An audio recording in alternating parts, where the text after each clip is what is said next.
"You're not coming with us." My wife prefers it to just be her family on vacation. That was the message I got from my son. I froze the entire travel fund before they boarded the plane. The card no longer worked. "You've already done your part. You paid for everything." The cold message ended. It arrived late in the evening, just days before the trip I had planned, funded and dreamed of for years. I sat alone in the kitchen, glasses perched on my nose, with only the soft hum of the refrigerator reminding me that life still moved through the house. Just moments earlier, I had carefully packed each grandchild's sunscreen into labeled bags. My fingers were still sticky from tape. I had been wrapping souvenirs, little keychains that said "Aloha" and "Grandma loves you." The phone buzzed again. Another message. "Don't take it personally, Mom. Nothing against you. It's just easier this way." I didn't respond. I just stared at the screen until it dimmed, then laid the phone face down. He didn't call, didn't thank me, didn't even try to soften the blow, just quietly cut me out, like an unnecessary detail. I knew things had been shifting, not just because Tanya, my daughter-in-law, corrected me in front of the kids, or rolled her eyes whenever I shared memories of my honeymoon with their father in Hawaii. Not just because holidays were increasingly hosted at her mother's house, with me informed last minute, but mostly because of her eyes. She didn't look through me. She looked past me, like a waitress who'd already dropped off the check. But I never thought Nathan would go along with it. He used to send me Mother's Day cards that made me cry, sent tulips every spring, even after moving away. As a child, he told his teachers I was his best friend. I still have the drawing where he sketched me in a cape labeled, "My Mom Saves the Day." Now I had been erased. In my suitcase were 2 summer dresses, a framed photo of my late husband. I had planned to place it at the dinner table by the ocean, and a small lavender-scented candle, his favorite, with matches to light it in his memory. I imagined us barefoot on the shore, a grandchild asking, "Did Grandpa like the beach?" And me replying, "He loved it because he shared it with me." But that would never happen. I was no longer part of the trip I had paid for and planned. I found and booked the seaside villa, bought the tickets, arranged airport transfers, luau reservations, snorkeling lessons, breakfast baskets. I spent hours with the travel agent making sure the beds were soft and the walkways were suitable for Tanya's mother's bad knee, and every card was tied to my account. Because I trusted, because I believed I had earned that trust by now. Sitting in the dark kitchen, lit only by the soft under-cabinet lights, I didn't feel anger or sadness, just shame. Shame for hoping. I wanted to call my son. I picked up the phone, but what could I say? That hurt me? He knew that. You've changed? Obviously. Please take me with you. I couldn't humiliate myself after everything. I set the phone down, went into the office, turned on the old laptop. The screen flickered to life, slow but reliable. I opened the folder labeled Hawaii Travel Fund. Inside was the amount I had saved since retiring, $21,763.84. At first I set aside $10 bills in envelopes. Later I sold old furniture, took on online tutoring gigs, teaching English. Every cent went into that fund. All payments had come from a single account. Mine. Because I believed. Because I thought I would never be forgotten. My finger hovered over the freeze account button, but I paused, opened a new document instead. I didn't write a letter, not an explanation. A list. Women from church who hadn't left the state in decades. My friend Carol, whose son stopped speaking to her after her diagnosis. Louise, who still brought her late husband's photo to gatherings. Frances, who raised her grandkids but wasn't invited to their graduations. Beverly, who once admitted she'd never been to a beach and had no photos of one. I saved the list, went back to the bank site, clicked Freeze Account. A prompt appeared. Are you sure? I clicked Yes. Another message. All linked cards will be disabled. Confirmed. I closed the laptop and took a long breath, reached for the little souvenir bag, the one meant for my youngest grandson, took out the keychain, set it on the table, then unwrapped the rest, one by one. For the first time in 3 years, I allowed myself to imagine a different trip, one where I wasn't an unwanted guest, not a burden, not forgotten, but the host. And I smiled, not out of revenge, out of clarity. It had all started with a jar, a simple glass one. I kept it hidden behind the flower in the pantry, called it the dream jar. No one knew. Every time I passed on small things, vitamins, a movie, slippers, I dropped cash into the jar. At first it was little, then more. Hope grew, quietly as it does. I cancelled cable, stopped buying my favorite tea, worked evenings even when my joints ached, slept in double socks to avoid turning on the heater, told friends it was a tight month when I turned down outings. But it was all for one dream. Hawaii wasn't just a place. It was a symbol. James and I went there on our honeymoon, young, broke, shared one suitcase and peanut butter sandwiches. He got sunburned so badly he wore a sheet like a cape. We laughed more that week than we ever had. After he died, I promised myself I'd show this place to our children and grandchildren so they could see what he saw, so our son could feel the sand his father once walked. I planned. Searched for villas big enough for everyone. Called the agent dozens of times. Ordered matching T-shirts that read, "Family is forever." Chose a home with a fire pit by the ocean. I imagined us gathered, lighting candles, sharing words about James. Me holding his photo, him laughing, sun in his hair. We'd cry, then laugh. I dreamed that love would bring us back together, that it would remind us who we were, who loved first. But none of that happened, because I was no longer part of the picture, not just metaphorically. In actual photos, I was missing too. At first, they asked for pictures, just with the kids, then just their family. Eventually, there wasn't time for a group photo at all. At Christmas, they all wore matching red sweaters with Christmas trees. Mine was blue. Turns out there was a plan. I just hadn't been told. Nathan waved it off. You're not really into that stuff, right? But I was. I just hadn't been included. Tanya became the host of every holiday, held them at her mother's house. I came, but always felt like a guest, not family. Once I heard her say to someone, "Oh, that's Nathan's mom," like I had wandered in by mistake, and always with a smile, not a cruel one. But pain isn't always loud. Sometimes it's silence, exclusion, the empty seat at the table. I thought about the candles I had carefully packed, about that moment when we were supposed to hold hands around the fire. But the truth hit me, like a wave crashing against the rocks. They didn't want my memories, my stories. They only wanted my money. And once they got it, I ceased to be part of the equation. That night, I returned to the cabinet and pulled out the bag. I took the lavender candle and placed it next to James's photo. And in the silence, I asked myself a question no mother should ever have to ask. At what point did I become a burden to the family I created? The next morning, I woke up earlier than usual, not because I had somewhere to be, but because I couldn't sleep. My son's words looped in my mind. Not even his voice, just the phrase that clenched something inside me. You've already done your part. You paid for everything.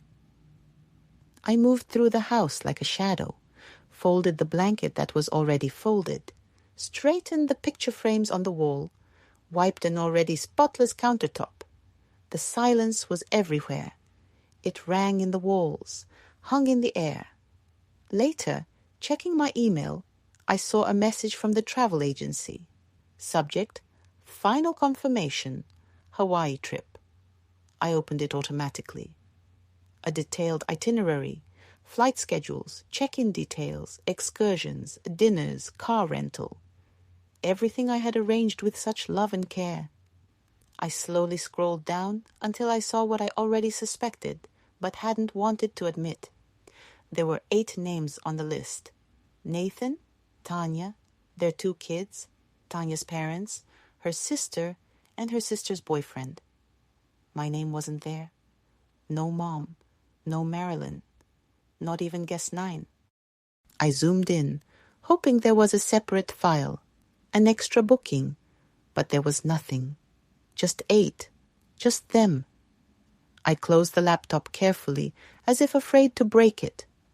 That evening, Tanya called, not Nathan, and spoke with forced cheer. "We've almost packed everything. Hope the payment's all good on your end? The last transaction should go through tomorrow, right?"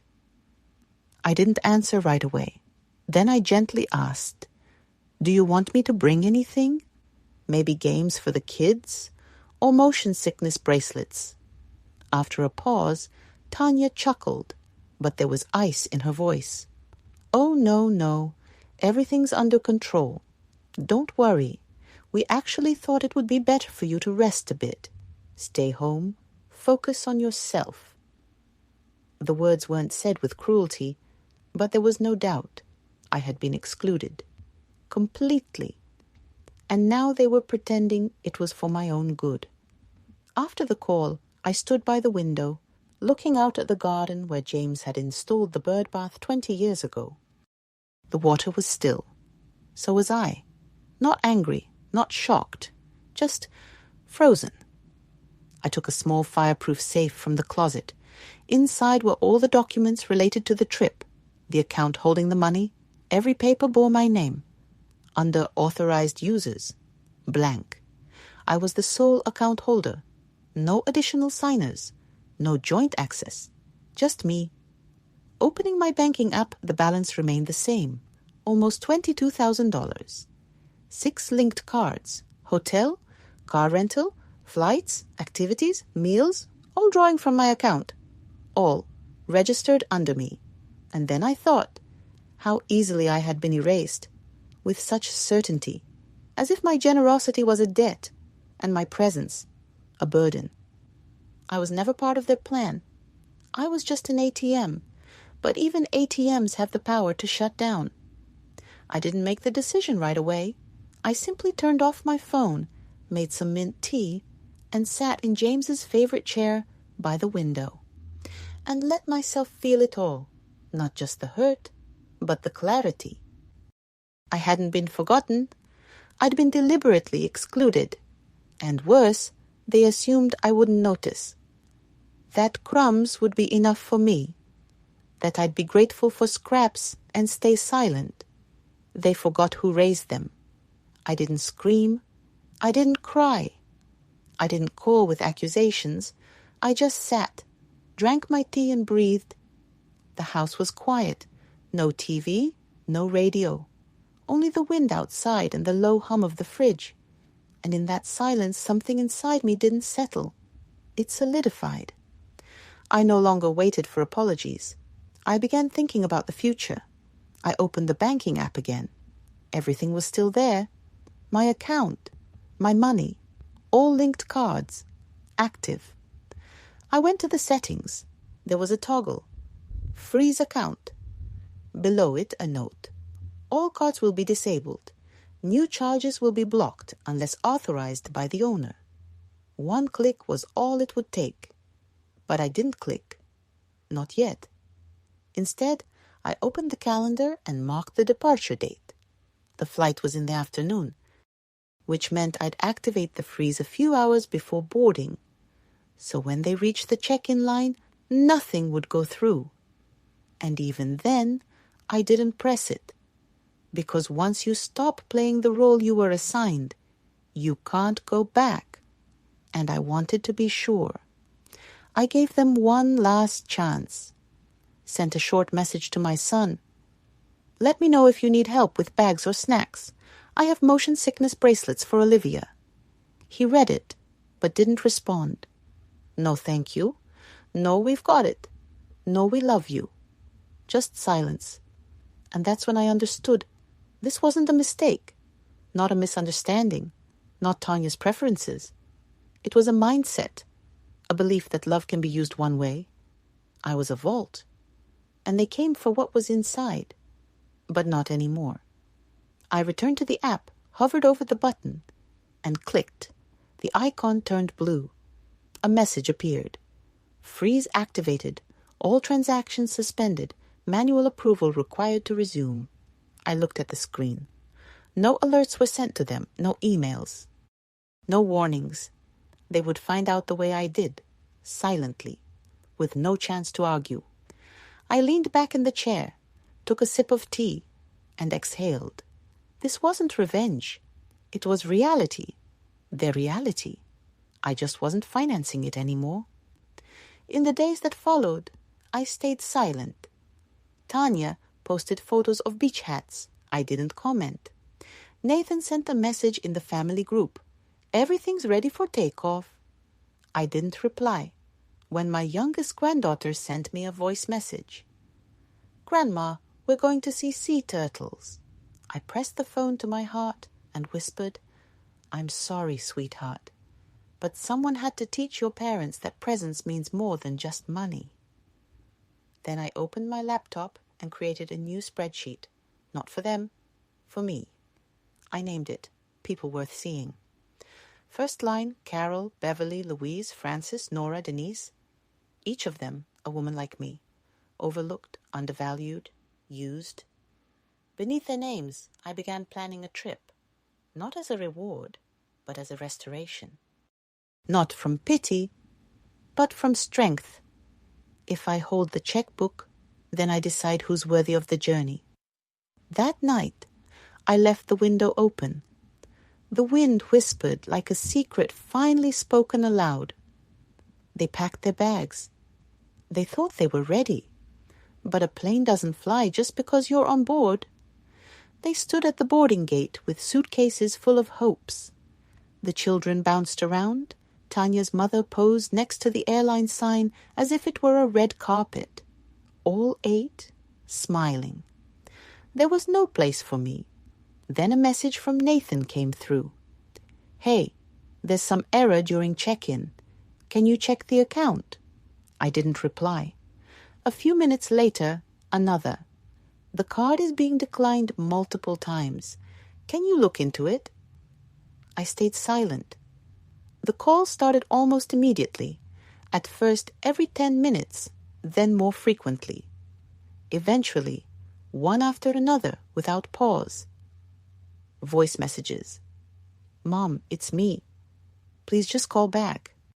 I don't know what's going on, but we can't get the car. It says insufficient funds. Mom, the kids are nervous. Just tell me if the account is okay. The phone lay face down. The time read 8:27. Their flight was scheduled for 10:45. I imagined them standing at the counter, swiping the cards again and again. I could almost hear each denial beep in my mind. Tanya getting increasingly irritated, her parents whispering complaints, Nathan trying to stay composed. Then a different message arrived. Mom, I don't know what you did, but if it's because of that message, maybe we can talk? No apology, no acknowledgement of wrongdoing, just a vague offer to talk now that everything was falling apart. Then an email from the hotel arrived. Booking cancellation confirmed. Due to the account freeze, all related charges have been annulled. As the sole account holder, no action is required from you. I read it twice, and then, slowly, as if releasing a weight, I exhaled. They weren't meant to relax. Not there. Not now. Maybe not ever. Later, another message from Nathan. We're boarding the plane. Please call. I didn't. They took off without a place to land, because money only works when there's trust, and they had broken that. By noon, I had over 50 missed calls, from Nathan, Tanya, even her mother. I didn't listen to a single one. Instead, I went for a walk. The air was warm, birds chirping. My neighbor waved and asked if I was going anywhere for the spring holidays. I smiled. Not yet, but soon. When I came home, the calls had stopped. One final message remained. If this is because of what was said, maybe we messed up. But the kids, they're excited, they're waiting. Maybe you could refund part of the deposit. Let's talk when we're back. We'll work it out. They wanted a vacation. Apologies could wait. They wanted forgiveness without ownership. They wanted me to fund their joy while erasing mine. I didn't unfreeze the account. Didn't respond, didn't explain. I owed them nothing. Sometimes silence speaks louder than any words. 2 days later, refund notifications started to come in. First the hotel, then the car rental, the flights, the excursions, the chef's dinner, the lays, the scuba diving, all cancelled, all refunded, all mine again. My account, once emptied in the name of love, was full once more. But now, love was no longer blind. I was going to spend this money differently, not on those who saw me as a wrinkled wallet, but on those who understood the value of memory. I opened an old notebook, the one where I had written James's favorite songs, his fish recipes, the names of our grandchildren. I turned a page and wrote, The Forgotten Women. I thought of Carol, the widow from church whose kids hadn't come for Christmas in 5 years. Frances, still wearing her wedding ring, though her husband left 30 years ago. Beverly, sleeping beside her brother in the hospital. Nora, who once said, The hardest part of aging isn't pain, it's invisibility. Lucille, the librarian next door who had never seen the ocean. Doy, the same woman who once drove me to a clinic when I twisted my ankle and refused anything in return. I made 6 phone calls. Would you like to come with me to Hawaii for a week? No strings attached, just because you matter. I made all the bookings in my name. 1 house, 6 women, 7 days, no hashtags, no family only. I reserved a long table where we could all dine together. I took the photo of James, the one I had planned to place at the center of the family table. His smile, still so alive. I enlarged it, framed it in walnut, a wood that only grows more beautiful with age. Packed it carefully. When we arrived at the house overlooking the ocean, with palm trees swaying like dancers, I placed James's photo at the center of the table. No one asked me to move it. No one questioned why it was there. That first evening, we sat beneath strands of twinkling lights, listening to the waves. Carol, in a bright scarf, poured the wine. Beverly toasted to not having to clean up. Frances cried at the view from the window. We didn't talk about those who forgot us. We spoke of those we remembered. James looked out at us from the center of the table. His smile, still mine. Each evening we lit 1 candle beside his photo. Each woman said a phrase she wished she'd heard at 30. I see you. You're allowed to rest. Love shouldn't have to be earned. You are not a burden. You are not invisible. On the last night, we walked along the shore. The stars were so close, it felt like we could tuck them into our pockets. The water touched our ankles. The moon turned every wrinkle, every fold, into silver. I looked at the women beside me, women who gave freely, loved unconditionally, endured without acknowledgement. And I realized I hadn't just taken them on vacation. I had brought them home, to me, to each other. 3 days after their return, I received an email from Nathan. "Hi, Mom. We're back. Everything went wrong. Maybe we're to blame too. Maybe Tanya went too far. You know how she gets. Anyway, the kids are struggling. We're in a financial hole. Could you refund part of the deposit?" They wanted a refund.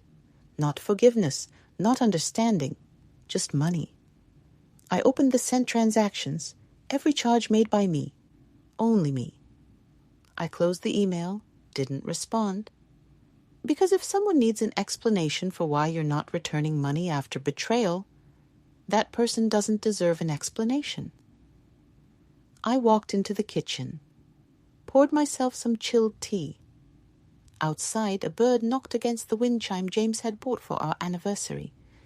It rang gently, like a memory. I smiled. I never got an apology, but I no longer needed one. I had something more important, clarity, and I kept it. We sat on the beach, the sand warm, soft. The sky, postcard perfect. Laughter came from the house behind us. Not loud, but deep, real. Francis told a story about taking the wrong bus once. Carol was teaching Beverly how to dance.